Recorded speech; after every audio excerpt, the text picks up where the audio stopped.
আসসালামু আলাইকুম স্যার। ওয়ালাইকুম সালাম। রেডি? জি, প্রশ্ন করতে পারেন। বাংলাদেশ স্বাধীন হয়েছে কত সালে? স্বাধীন হয়েছে, ওর কথা ছিল ৭০ সালে, হয়েছে ৭১ সালে, Very ১৯৭১ good. সালে। সুন্দর প্রশ্ন। তা বাংলাদেশ স্বাধীন হওয়ার পিছনে কার কার অবদান ছিল? বাংলাদেশের স্বাধীন হওয়ার পিছে অনেকেই তো অবদান আছে, যেমন ধরেন শেখ মুজিবুর, জিয়া রহমান, আরো অনেকে। আচ্ছা, ঠিক আছে। বাংলাদেশের রাজধানী আগে কোথায় ছিল?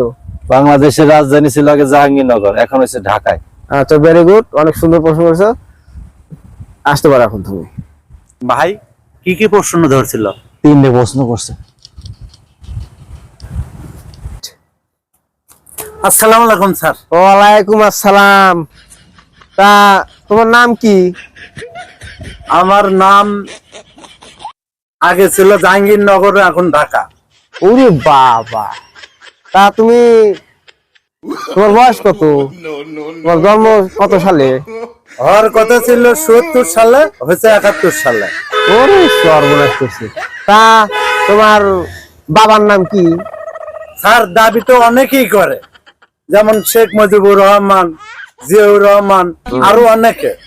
ওরে বাবা, তা তুমি এখন আসতে পারো, পরে দেখা করিও। আসসালামু আলাইকুম স্যার। ওয়ালাইকুম সালাম।